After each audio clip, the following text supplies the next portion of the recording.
Señor, ¿qué quieres que yo haga?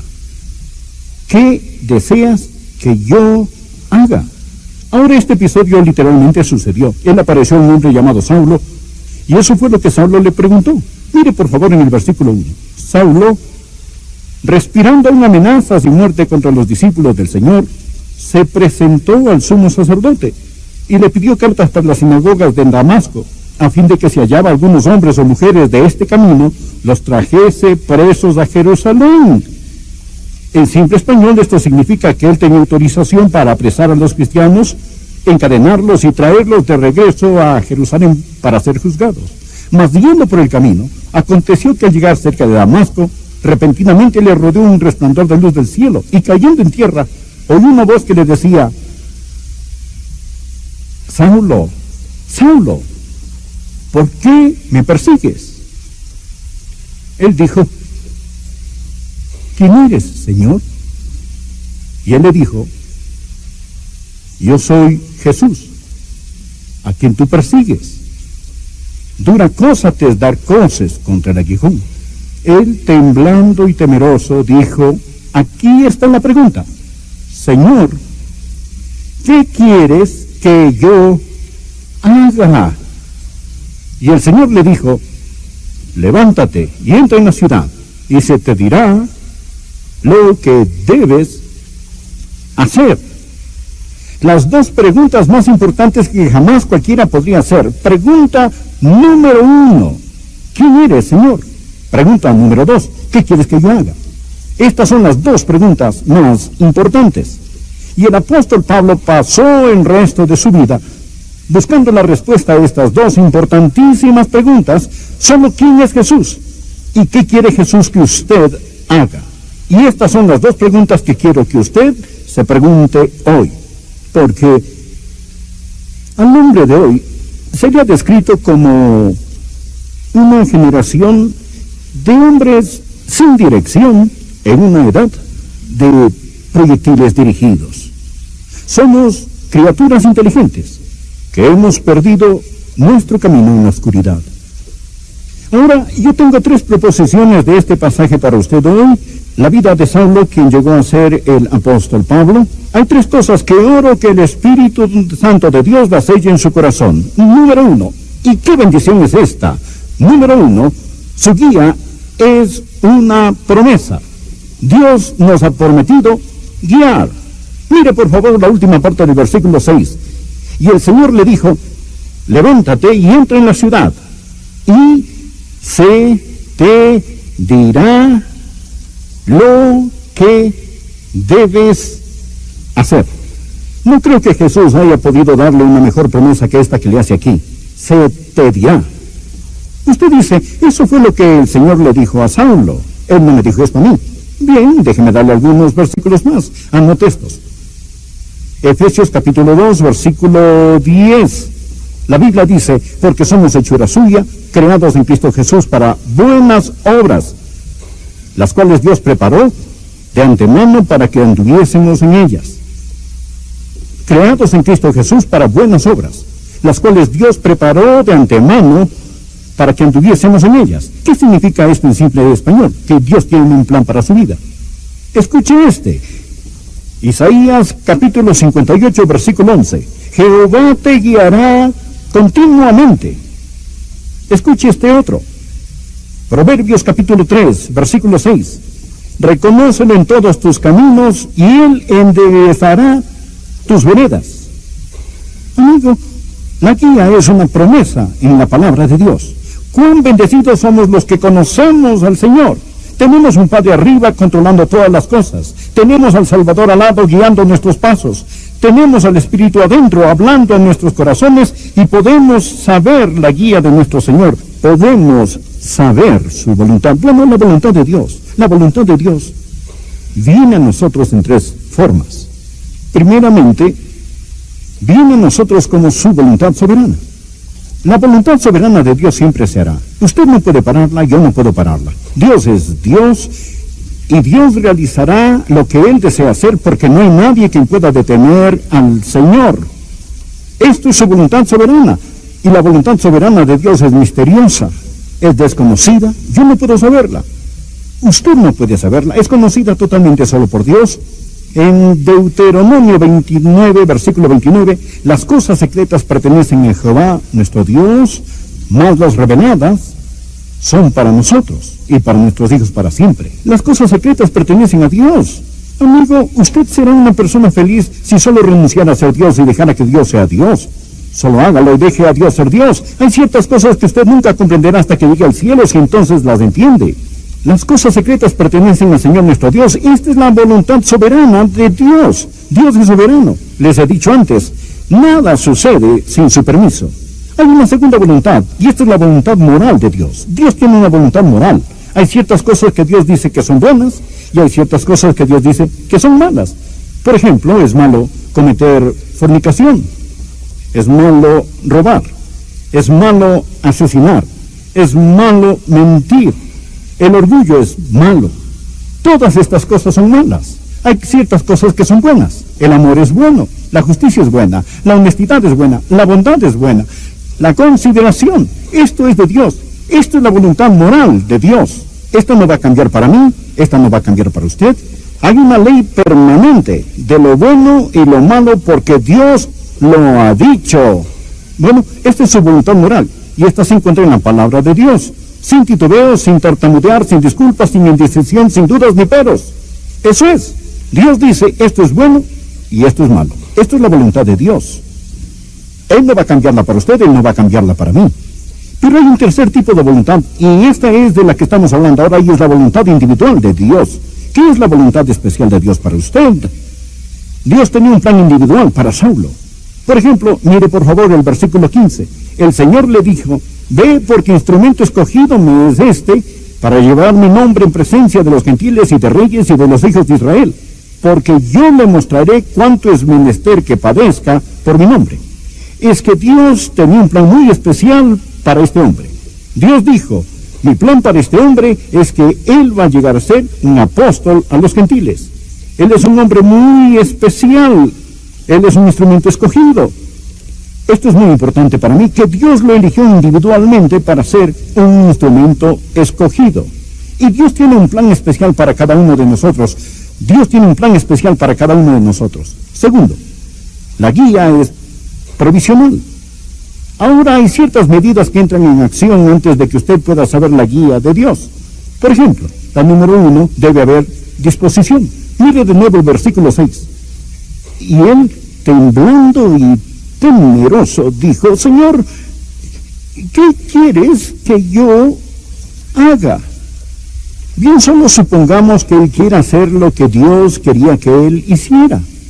Muchas personas no quieren realmente la voluntad de Dios. Quieren hacer su voluntad y que Dios les dé el visto bueno. Hay algunas personas que van al arquitecto, piensan que quieren una casa, desean que el arquitecto la diseñe, pero lo que realmente quieren es que el arquitecto rediseñe lo que tienen en su mente. Lo que es apropiado en construir casas, pero no es apropiado en construir una vida. Amigo, si usted desea saber la voluntad de Dios, debe haber, número 1, disposición. Número 2, debe haber mansedumbre. Mansedumbre. ¿Sabe lo que él dijo? Él dijo, ¿qué quieres que yo haga? Eso es, usted está en control, yo no estoy en control. ¿Sabe qué es la mansedumbre? Mansedumbre significa que usted se deje enseñar. ¿Cuántas personas hay aquí que se dejan enseñar? En el Salmo 25, versículo 9, la Biblia dice, y escuche esto porque este es un versículo clave. Salmo 25, versículo 9, enseñará a los mansos su camino. Enseñará a los mansos su camino. Ahora, ¿es usted manso? Si usted no es manso, si no tiene disposición y no es manso, no sabrá la voluntad de Dios. Hay una tercera medida. No solamente había disposición y mansedumbre, pero había franqueza. Él buscó la voluntad de Dios. Él está orando. Está diciendo, Señor, muéstrame tu voluntad. Él ha estado receptible a la voluntad de Dios. No diga simplemente, si Dios quiere mostrármela, Él puede hacerlo. Usted seriamente, sinceramente, ha orado y pedido, oh Dios, quiero saber tu voluntad. Se reporta servicio. ¿Piensa usted que depende de Dios el poner su mano en su hombro, agarrarlo y cambiarlo? ¿O después de haber encontrado al Señor Jesús, va a ser usted como Pablo y decir, Señor, ¿qué quieres que haga? ¿Qué es, Señor, lo que realmente quieres que haga? Permítame hacerle una importante pregunta. Ha estado diciendo, he tropezado por todos lados, no puedo encontrar la voluntad de Dios, no sé la voluntad de Dios. ¿Puedo hacerle una pregunta personal? ¿Cuánto tiempo está pasando solo con Dios? Con su Biblia, en su tiempo devocional, reportándose para servicio. Puede ser que Dios esté hablando, pero usted no está escuchando. Y aun cuando ora, usted no está escuchando. En lugar de decir, habla, Señor, tu siervo escucha, está diciendo, escucha, Señor, estoy hablando. Y está usted orando y contándole algo a Dios. Debe haber franqueza. Y no vengan por ahí diciendo, oh, yo quiero saber la voluntad de Dios. A menos que haya disposición, a menos que haya, amigos, mansedumbre, a menos que haya franqueza, a menos que haya sometimiento. Todas estas cosas estaban presentes cuando el apóstol Pablo oró y dijo, Señor, ¿qué quieres que yo haga? Aquí está el tercer punto que quiero que vea. No solo su guía es una promesa, no solo es esta provisional. En tercer lugar, es práctica. Dios ha dado algunas formas muy prácticas para que usted pueda saber su voluntad. Y las vamos a encontrar. Aquí las tenemos y quiero que usted las mire. Una forma que puede saber la voluntad de Dios es por los milagros. Y sería deshonesto si no lo mencionara. Miren el versículo 3. Mas yendo por el camino aconteció que al llegar cerca de Damasco, repentinamente le rodeó un resplandor de luz del cielo. Y cayendo en tierra, oyó una voz que le decía, Saulo, Saulo, ¿por qué me persigues?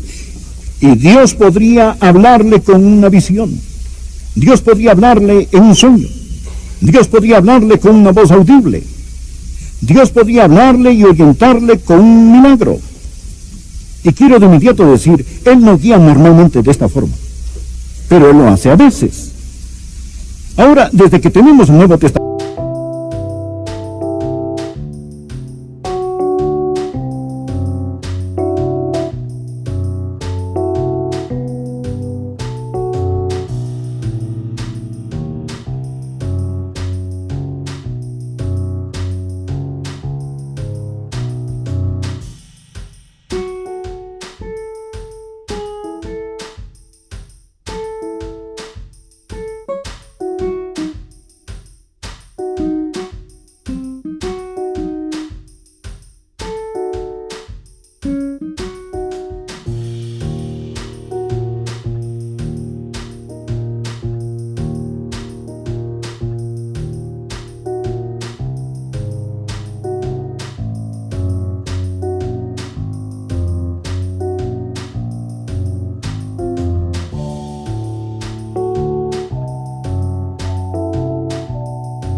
y la Biblia completa, este tipo de milagros no son muy necesarios hoy. Y esta no es la forma normal de Dios, pero lo menciono porque está aquí en la palabra de Dios. Dios podría hablarle en esta forma. Pero si usted tiene una visión, un milagro, un sueño, lo que sea, usted debe de verificarlo con las otras cosas que estoy a punto de decirles y vea si compaginan y que no sea pura autosugestión. Número 2, Dios hablará con usted y Dios le guiará con su palabra. Bien, ¿guió Dios al apóstol Pablo con su palabra? Créalo que sí. Número 1, él era un rabí y él estaba sumergido en la palabra de Dios en el Antiguo Testamento. Número 2, él acababa de oír un sermón y ese sermón fue dado por uno de los predicadores más grandiosos que jamás hayan vivido, un hombre de Dios lleno del Espíritu, Esteban. Y cuando Dios, el Espíritu Santo, apareció a Saulo, él dijo, dura cosa te dar cosas contra el aguijón, es decir, resistir la palabra de Dios. Salmo 119, 105 dice, lámpara es a mis pies tu palabra y lumbrera a mi camino. Y la mayoría de la voluntad de Dios para su vida, amigo, se encuentra en la Biblia. Ahora, por ejemplo, si yo digo que no es la voluntad de Dios que se case con un incrédulo, si está saliendo con una persona y esa persona no es salva, entonces, ¿por qué salir con alguien con quien no podrá casarse si usted se enamora? Usted sabe la voluntad de Dios muchas veces al leer la Biblia. Y usted dice, Dios me está guiando a que me divorcie de mi esposa para casarme con otra. Esto es mentira.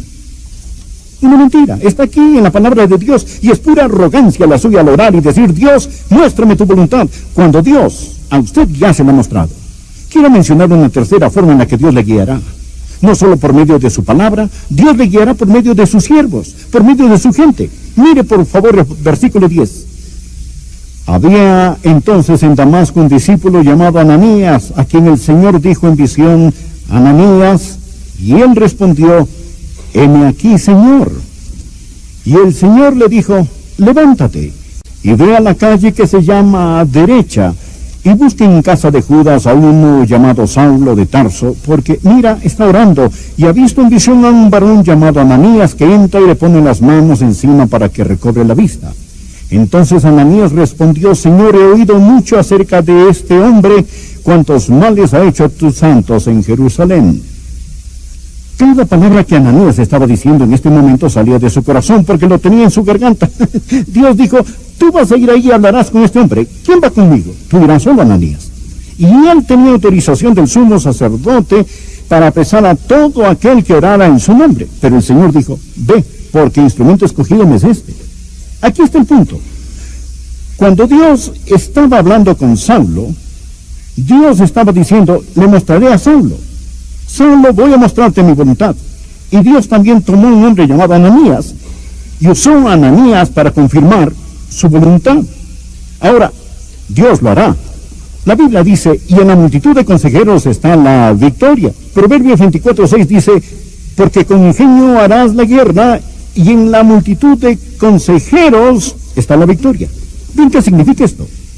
Significa que cuando Dios esté hablándole de algo, Dios se lo confirmará muchas veces con algunas otras personas, para que en boca de 2 o 3 testigos conste toda. Y no sea usted tan orgulloso y no sea tan arrogante que usted tenga miedo del consejo de otras personas. Ahora tenemos al pueblo de Dios. Le diré otra forma en la que Dios confirmará su voluntad, y es el Espíritu de Dios. Mire el versículo 17. Fue entonces Ananías y entró en la casa, y poniendo sobre él las manos dijo: hermano Saulo, el Señor Jesús, que se te apareció en el camino por donde venías, me ha enviado para que recorres la vista y seas lleno del Espíritu Santo.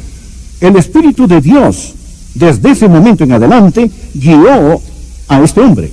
Fue el mismo hombre quien escribió en Romanos capítulo 8, versículo 14, porque todos los que son guiados por el Espíritu de Dios, estos son hijos de Dios. Y el mismo hombre escribió en Gálatas 5, 18, pero si sois guiados por el Espíritu, no estáis bajo la ley. El Espíritu de Dios le guiará. Usted oirá su voz. Jesús dijo: mis ovejas oyen mi voz. Y déjenme contarle cómo guía el Espíritu Santo. Si alguna vez vean una persona obsesionada, probablemente está gobernada por el diablo. Dios no grita y Dios no empuja. Dios susurra y Dios guía. Él guía a sus ovejas. Él no las está guiando al matadero, Él las guía a los pastos. Y más le vale que llegue a ser lo suficientemente sensible para poder oír al Espíritu de Dios y conocer su voz.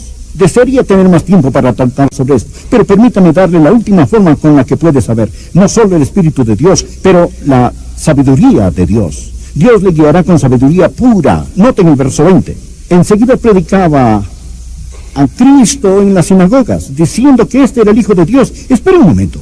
¿Quiere decir que de inmediato, aquí este hombre, de inmediato está predicando a Cristo? Sí. Y todos los que le oían estaban atónitos y decían: ¿no es este el que asolaba en Jerusalén a los que invocaban este nombre?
Por eso vino acá para llevarlos presos ante los principales sacerdotes.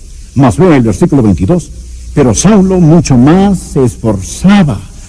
Ahora no está hablando de poder físico, no está levantando pesas. Y confundía a los judíos que moraban en Damasco, demostrando que Jesús era el Cristo. ¿De dónde consiguió ese poder? ¿De dónde vino este? Dios le dio sabiduría sobrenatural. Santiago capítulo 1, verso 5. Y si alguno de vosotros tiene falta de sabiduría, pídala a Dios, el cual da a todos abundantemente y sin reproche, y le será dada. Oh, amigo, la voluntad de Dios se encuentra entre sus orejas, aquí mismo. Oh, usted dice, no, eso es mundano. Usted no debería usar su mente. Bien, ¿por qué dice usted que no debería usar su mente? Cuando el apóstol Pablo dice en el libro de Filipenses, tenemos la mente de Cristo. La Biblia dice, presentéis vuestros cuerpos como sacrificio vivo, santo, agradable a Dios, que es vuestro culto racional. No os conforméis a este siglo, sino transformaos por medio ¿de qué? De la renovación de vuestra mente. ¿Sabe lo que es la sabiduría? Esta es ver la vida desde el punto de vista de Dios. Amigo, cuando usted ora y recibe el Espíritu de Dios, y cuando alberga la palabra de Dios en usted y recibe la vida sobrenatural de Dios, entonces empezará a tener sabiduría. El conocimiento viene al mirar alrededor, pero la sabiduría viene al mirar arriba, y Dios le guiará, y Dios le dará sabiduría. Yo no sé cómo explicarlo de ninguna otra manera, pero es sobrenatural cuando una persona camina en el Espíritu. Él dice, tengo la mente de Cristo, y él no tiene temor de confiar en lo que tiene aquí arriba. No es natural, es sobrenatural. Amigo, sabiduría no es que se le llenen los ojos de lágrimas y sentir un calorcito en el corazón, es tener una mente que permanece en Dios, llena de la palabra de Dios, guiada por el Espíritu de Dios, y la Biblia dice que Dios le guiará con sabiduría. Hay otra cosa que quiero poner aquí con la que Dios nos guía, y esta es la providencia de Dios. Ahora, en ese tiempo, si lee este capítulo, habían algunas personas quienes decidieron que ya tenían suficiente de este hombre y estaban listos para destruirlo. Pero oyó sobre esto y los discípulos lo bajaron por el muro en una canasta. ¿Recuerda esa historia? Aquí está el gran apóstol en una canasta. Bien. Usted habla de humildad. Oh, ahí está en una canasta. Bien, ¿cómo se dio cuenta de esto? Usted verá, en la providencia de Dios, su decisión llegó a él. Saulo, amigo, ellos tratarán de matarte. Y la providencia de Dios lo guió. ¿Sabe lo que Dios hace? Dios abre puertas y Dios cierra puertas. Y a los mansos, Él simplemente guía. Y lo que usted piensa que son circunstancias, son los planes y caminos de Dios. Y Él simplemente nos guía.